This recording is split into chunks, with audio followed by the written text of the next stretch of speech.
Assalamualaikum warahmatullahi wabarakatuh. Teman-teman mahasiswa sekalian,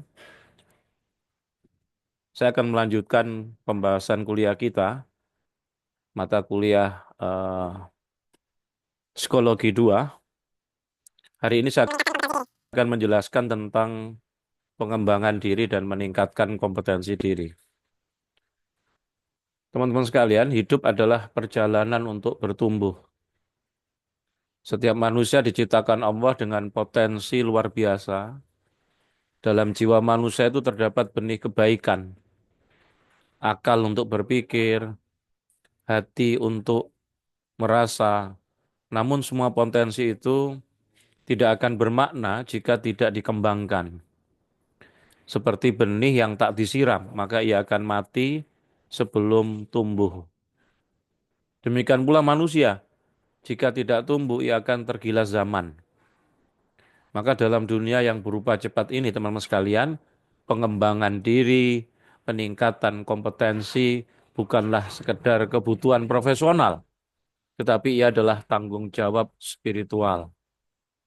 Maka cara kita menjaga amanah kehidupan dan menjawab panggilan Allah sebagai khalifatullah di muka bumi, maka kita harus mau untuk terus bertumbuh. Jadi hidup itu adalah perjalanan untuk bertumbuh. Yang pertama adalah pengembangan diri. Jadi pengembangan diri itu menyiram jiwa agar kita ini terus tumbuh. Pengembangan diri atau self development itu bukan tentang menjadi orang lain, teman-teman sekalian, tetapi menjadi versi terbaik dari diri sendiri. Jadi ia berangkat dari kesadaran bahwa hidup ini bukan untuk stagnan, tetapi terus melangkah dari hari ini yang baik menuju esok yang lebih baik. Ya. Jadi sebaik-baik manusia adalah hari ini lebih baik daripada hari kemarin. Bahkan Rasulullah mengatakan khairun nas anfa'uhum linnas. Sebaik-baik manusia adalah manusia yang paling bermanfaat bagi sesamanya. Jadi sekali lagi, self development itu bukan tentang menjadi orang lain, teman-teman sekalian, tetapi tentang menjadi versi terbaik dalam diri sendiri. Jadi ia berangkat dari kesadaran bahwa hidup ini bukan untuk stagnan, tetapi untuk melangkah dari hari ini yang baik menuju esok yang lebih baik. Nah, sekarang pertanyaannya adalah bagaimana langkah-langkah pengembangan diri? Satu, kenali diri. Jadi kita tidak bisa berkembang jika kita tidak tahu siapa diri kita, apa kekuatan kita, apa kelemahan kita, apa panggilan hidup kita. Maka ini perlu Anda tanyakan di dalam keheningan dan Anda temukan jawaban yang membimbing. Karena kalau kita sudah bisa mengenali diri, potensi diri kita, siapa diri kita, apa kekuatan kita, apa kelemahan kita, apa panggilan hidup kita. Nah, saya punya satu metode yang disebut dengan metode ASHA. Anda cukup kirim nama, tanggal lahirnya, golongan darahnya, tanda tangan, kita akan bantu untuk menemukan cek potensi, bakat, dan minat Anda. Yang kedua, setelah Anda kenali diri, Anda tetapkan tujuan. Ya, tanpa arah, pertumbuhan itu akan kabur. Tentukan target hidup, spiritual, intelektual, sosial, dan profesional. Sebagaimana tugas yang saya berikan untuk ujian tengah semester, kalian membuat proposal hidup, kalian membuat impian cita-cita, membuat target hidup dengan kriteria apa? JOS. JOS itu J-nya jelas pencapaiannya. Ya, tahun berapa Anda ingin targetkan, bulan berapa, tahun berapa. Kemudian O, orientasi kemanfaatan. Kemudian S, selalu visualisasikan, sebut di dalam doa-doa Anda seluruh impian, hajat, dan target Anda tadi. Kemudian selalu Anda woro-worokan pada orang-orang terdekat, orang-orang lain. Semakin Anda sering Anda woro-worokan proposal hidup Anda, impian Anda, itu menciptakan the power of kepepet. Anda malu kalau Anda tidak sungguh-sungguh. Kemudian S yang terakhir, dapatkan support dari orang terkasih. Maka JOS. JOS itu singkatan apa tadi? Jelas pencapaiannya. O, orientasi kemanfaatan. S, selalu visualisasikan. S yang berikutnya adalah selalu woro-worokan pada orang lain. Sebut di dalam doa-doa Anda. Dan S yang terakhir, dapatkan support dari orang-orang terkasih. Yang kedua, kalau Anda sudah kenali diri, Anda sudah tetapkan tujuan Anda tetapkan proposal hidup Anda, kemudian Anda bangun kebiasaan baik. Ya, Anda action, baca buku setiap hari, latih disiplin, bangun lebih awal, jaga lesan, perbanyak silaturahim, kebiasaan-kebiasaan kecil yang baik nanti akan membentuk karakter-karakter besar, karakter-karakter yang agung. Maka poin yang ketiga adalah bangun kebiasaan baik. Kemudian yang keempat, jaga keseimbangan. Jadi pengembangan diri tidak hanya soal ilmu, tetapi juga akhlak, juga rohani, emosi. Jangan sampai tumbuh cerdas tetapi kehilangan jiwa. Maka jaga keseimbangan. Kemudian yang kedua adalah meningkatkan kompetensi. Meningkatkan kompetensi itu berarti menajamkan pisau kehidupan kita. Kompetensi itu adalah kemampuan aktual di dalam menjalankan peran hidup. Jadi ia bukan hanya ijazah, tapi perpaduan antara ilmu, keterampilan, sikap, dan etika. Nah, pertanyaannya, mengapa kompetensi itu penting? Karena dunia hari ini butuh doors. Jadi butuh apa? Butuh bukan hanya impian, bukan hanya dreamers. Jadi dunia hari ini butuh pekerja-pekerja yang ulet, ya, bukan hanya dreams, pemimpi bukan. Karena umat Islam tidak boleh hanya bangga dengan sejarah, tetapi harus mampu menciptakan masa depan yang lebih unggul.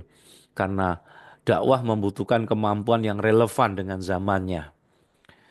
Ya, barang siapa yang hari ini sama dengan kemarin, maka ia rugi. Ya, maka cara meningkatkan kompetensi adalah satu, belajar terus-menerus. Meningkatkan ilmu pengetahuan, ilmu berkembang. Jangan berhenti belajar setelah lulus kuliah. Jadikan belajar itu sebagai gaya hidup, sebagai habit. Ikuti kursus, baca seminar, diskusi, ya. Dengarkan podcast-podcast ilmiah, ya, buku-buku yang bergizi. Kemudian latih keterampilan, belajar berbicara di depan umum, menulis, mengelola emosi, bekerja dalam tim, kemudian memecahkan masalah. Ini semua adalah soft skill teman-teman sekalian yang sangat dibutuhkan di dalam kehidupan. Jadi tidak berhenti menambah pengetahuan tetapi juga melatih keterampilan. Lah jangan lupa cari mentor. Belajarlah dari orang-orang yang sudah lebih dulu sukses. Orang-orang yang ahli di bidang yang mau Anda tekuni. Dekati guru, dekati pembina, dekati tokoh dan ulama. Ilmu mereka bisa itu mempercepat pertumbuhan kita. Kemudian berikutnya gunakan waktu secara produktif. Waktu itu adalah aset kompetensi. Maka orang hebat itu bukan orang yang punya lebih banyak waktu, tetapi orang yang hebat itu orang yang menggunakan waktu lebih bermakna. Maka di sini setelah itu pentingnya integrasi rohani, pengembangan diri yang Qurani, pengembangan diri dengan meningkatkan kompetensi di dalam Islam tidak bisa lepas dari orientasi akhirat. Jadi kita bukan hanya ingin pintar, tetapi kita ingin bermanfaat dan ingin diberkahi, ya, agar hidup kita ini berkah. Khairun nas anfa'uhum linnas. Sebaik-baik manusia adalah orang yang paling bermanfaat bagi sesama. Hadis riwayat Ahmad. Maka dengan niat karena Allah, belajar itu akhirnya jadi ibadah.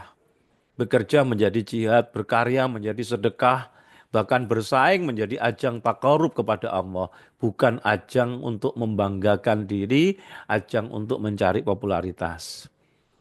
Nah, poin berikutnya adalah tantangan, dan jalan keluarnya.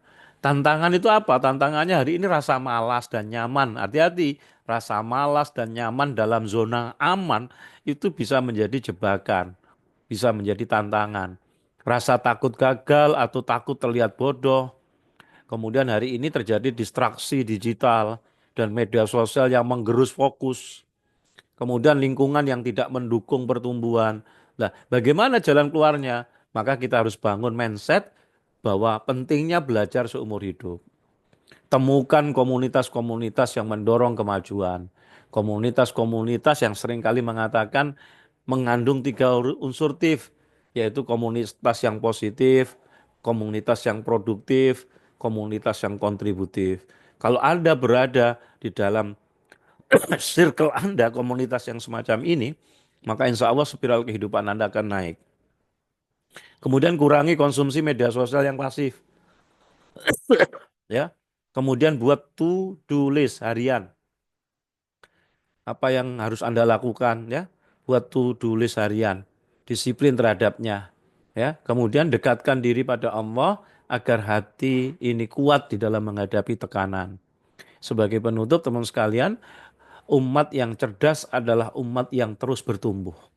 Jadi kita ini hidup di era di mana umat Islam harus menjadi agen peradaban, bukan sekedar pengamat, apalagi penonton. Penonton, dunia tidak menunggu orang yang lambat, teman sekalian. Maka setiap Muslim itu perlu menjadikan pengembangan diri, peningkatan kompetensi ini sebagai bagian dari ibadah-ibadah harian. Maka jangan puas menjadi baik jika kita bisa menjadi luar biasa. Jangan cukup hanya tahu, tapi bergeraklah untuk bisa. Lalu memberi, karena hidup bukan soal siapa yang paling tahu, tetapi siapa yang paling bermanfaat. Saya ulangi, jangan puas menjadi baik. Jika kita bisa menjadi luar biasa, jangan cukup hanya tahu, tapi bergeraklah untuk bisa, lalu memberi. Karena hidup bukan soal siapa yang paling tahu, tetapi siapa yang paling bermanfaat. Kita tutup dengan doa kuliah ini, ya Allah, bukakan bagi kami pintu ilmu yang bermanfaat. Monggo. Saya. Ya Allah, bukakanlah bagi kami pintu ilmu yang bermanfaat. Berilah kami kekuatan untuk terus tumbuh dan berkembang. Ya, jadikan kami hamba yang tekun, yang memperbaiki diri, yang meningkatkan kemampuan dan memberi cahaya bagi umatmu. Amin ya robbal alamin. Jadi saya tutup dengan doa. Ayo kita bareng-bareng, ya Allah, bukakan bagi kami pintu ilmu yang bermanfaat. Berilah kami kekuatan untuk terus tumbuh dan berkembang. Kemudian jadikan kami hamba yang tekun untuk terus memperbaiki diri, meningkatkan kemampuan, dan memberikan cahaya bagi umatmu. Al-Fatihah. Baik teman-teman sekalian, ini yang bisa saya sampaikan sebagai kuliah hari ini. Dan apa yang saya sampaikan ini nanti akan saya tulis seperti biasanya di website di www.rindurosul.id atau kemudian di websitenya Pasca Sarjana, ya. Selamat belajar dan Anda terus berkembang. Salam dahsyat dan luar biasa. Wassalamualaikum warahmatullahi wabarakatuh.